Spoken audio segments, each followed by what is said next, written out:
Welcome to study for competition. एक बार फिर से आप लोग का स्वागत है स्टडी फॉर कंपटीशन में। आज हम लोग फ्रेंड्स 5वां मिनी मॉक टेस्ट देखेंगे, जिसमें आपका टॉप 20 स्टैटिक जीके जीएस है, जो आपका बिहार पुलिस फायरमैन के साथ साथ बिहार उत्पाद पुलिस के लिए महत्वपूर्ण है। तो पूरा वीडियो जरूर देखिएगा। और फ्रेंड्स 20 प्रश्न में से आप कितना का जवाब सही कर पाते हैं कॉमेंट करके आप लोग जरूर बताइएगा। थोड़ा सा वक्त दिया जाएगा आंसर सोचने के लिए। वीडियो को लाइक नहीं किए तो वीडियो को लाइक कर दिए फ्रेंड्स, और चैनल पर पहली बार विजिट करें तो चैनल को सब्सक्राइब कर बेल आइकन को दबा दिएगा।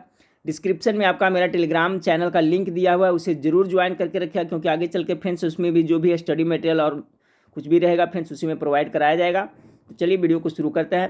पहला है 5 विकासशील देशों के अंतर्राष्ट्रीय संगठन ब्रिक्स में कौन कौन से देश शामिल है। एक क्वेश्चन तो बन गया फ्रेंड्स कि आपका ब्रिक्स में कितने देश शामिल है, तो टोटल 5 देश शामिल है। गेस कीजिए इसका करेक्ट आंसर क्या होगा। ठीक है, थोड़ा सा वक्त दिया जा रहा है, गेस करते चलिएगा फ्रेंड्स।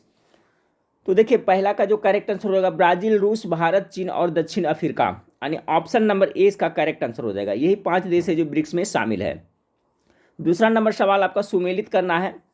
एक साइड में संस्थान है, दूसरी साइड में कहाँ स्थित है। ठीक है, तो नेशनल इंस्टीट्यूट ऑफ इम्यूनोलॉजी कहाँ स्थित है, गेस करिएगा। National centre for sale science यानी कोशिका विज्ञान कहाँ है। Centre for DNA fingerprinting and diagnostics कहाँ है। नेशनल ब्रेन रिसर्च सेंटर कहाँ है। बहुत इंपॉर्टेंट सभी है। चलिए गेस कीजिए 2 नंबर सवाल का।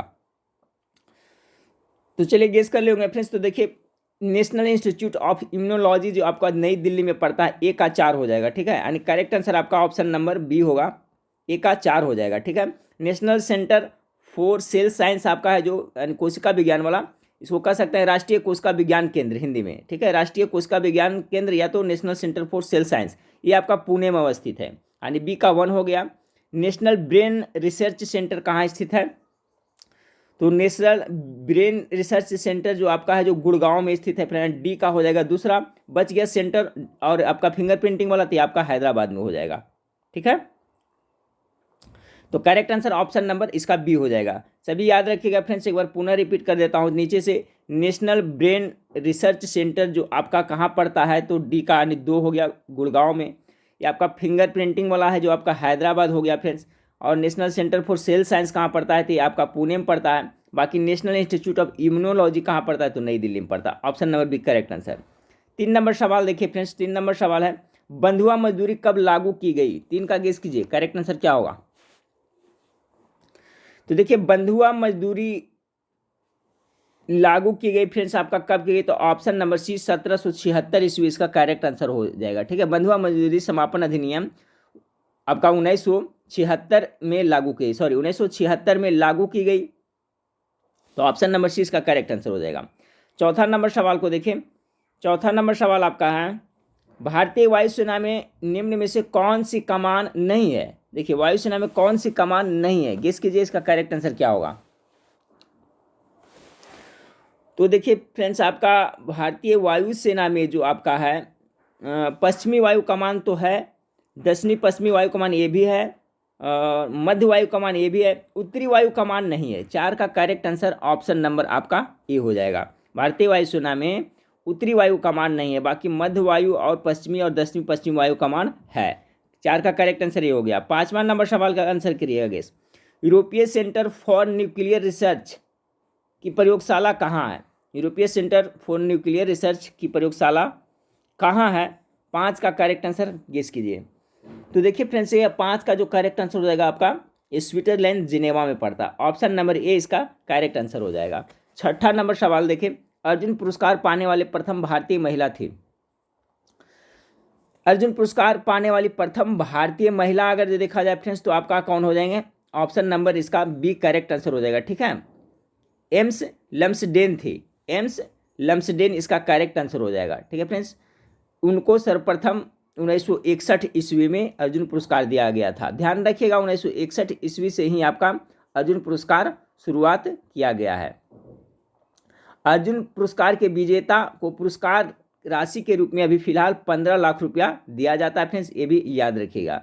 खेल के क्षेत्र में उत्कृष्ट योगदान के लिए आपका अर्जुन पुरस्कार दिया जाता है। तो 15 लाख अमाउंट राशि भी याद रखिए, 1961 ईस्वी से शुरू हुआ ये भी याद रखें। और सर्वप्रथम किसको दिया गया था, तो एम्स लम्सडेन को दिया गया था 1961 में। 7वां नंबर सवाल को देखें, मानव विकास सूचकांक प्रतिवर्ष किस संस्था द्वारा जारी की जाती है। 7 का बहुत बार पढ़ाया हूँ फ्रेंड्स। तो देखिए यूएनडीपी के द्वारा जारी किया जाता है, इसलिए ऑप्शन नंबर बी इसका करेक्ट आंसर हो जाएगा। 8 नंबर सवाल है, स्वीडन की संसद का नाम क्या है? 8 का।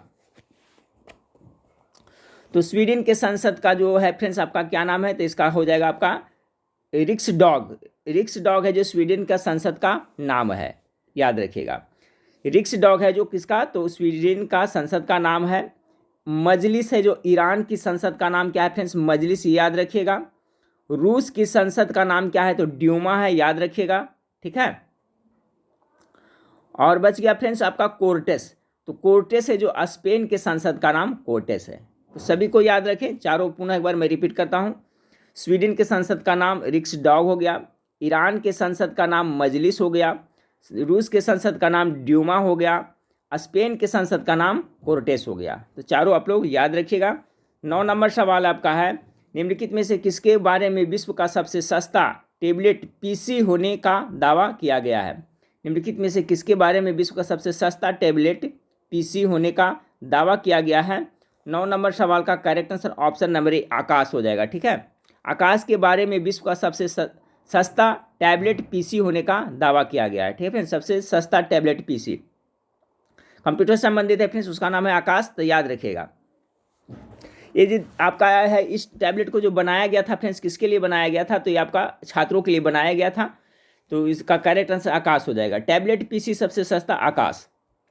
10 नंबर सवाल को देखें, निम्न में से किस मुख्यमंत्री को उच्चतम असैनिक पुरस्कार भारत रत्न मिला था?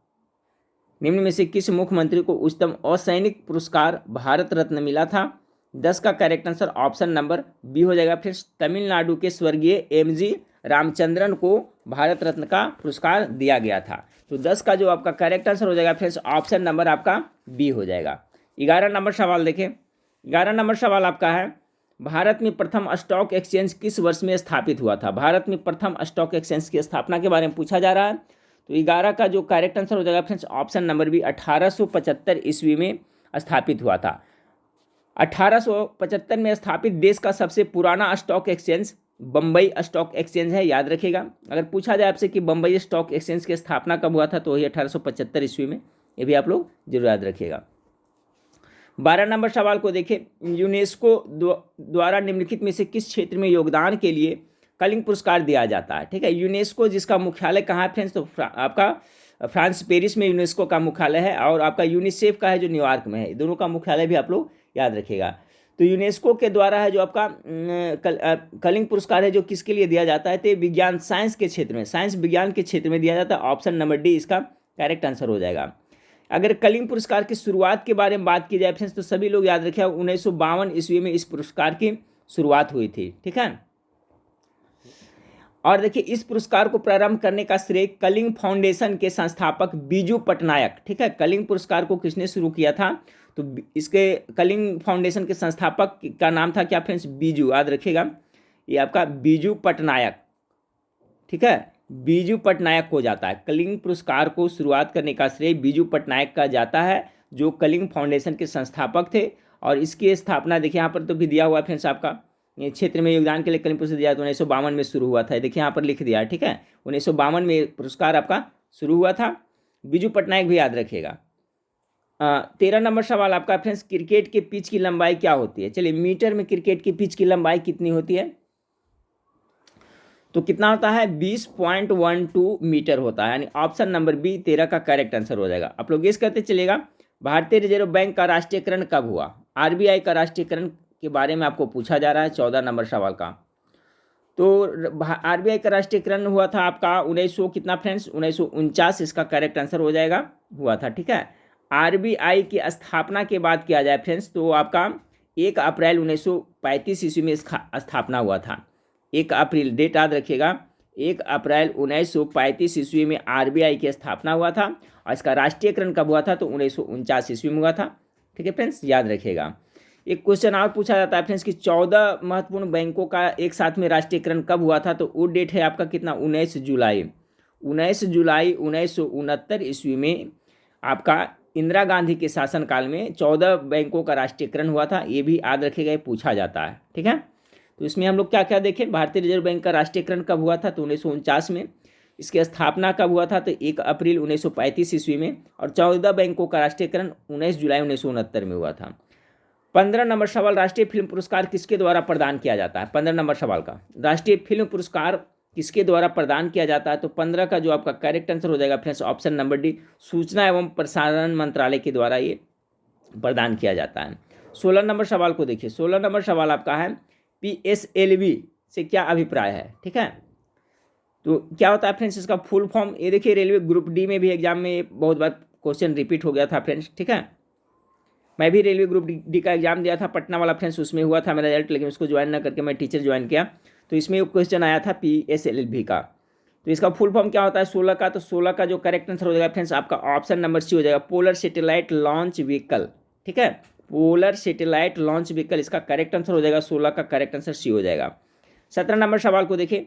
17 नंबर सवाल है, भारतीय अमेरिकी लेखक श्याम सरन द्वारा लिखित पुस्तक की पहचान करें।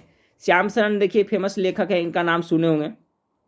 तो 17 का हो जाएगा how India sees the world, इन्हीं के द्वारा लिखा गया है। ऑप्शन नंबर ए 17 का करेक्ट आंसर हो जाएगा। ठीक है, लेखक श्याम सरन के द्वारा लिखा हुआ how India sees the world पुस्तक के लेखक वही है। ठीक है,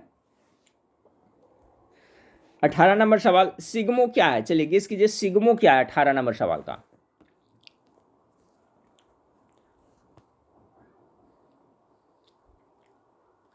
सिग्मो क्या है फ्रेंड्स? तो गेस कर लिए होंगे। तो ये देखिए क्या होता है सिग्मो, ये क्या है कि गोवा का वसंत ऋतु का एक महोत्सव है। एक सिग्मो महोत्सव है जो आपका कहाँ गोवा में मनाया जाता है। किसके लिए मनाया जाता है फ्रेंड्स? तो देखिए इस त्यौहार का जो आक्रमणकारियों से लड़ने के लिए दशहरा के अंत में अपने घरों और परिवारों को छोड़कर जाने वाले योद्धाओं की घर वापसी के जश्न के रूप में यह सिग्मो त्यौहार महोत्सव मनाया जाता है गोवा में। ठीक है, इसका करेक्ट आंसर याद रखिए सिग्मो क्या है? तो आपका गोवा का वसंत ऋतु का एक महोत्सव है, त्यौहार है। 19 नंबर सवाल, यूनेक्स कप किस खेल से संबंधित है? चलिए यूनेक्स कप किससे संबंधित है?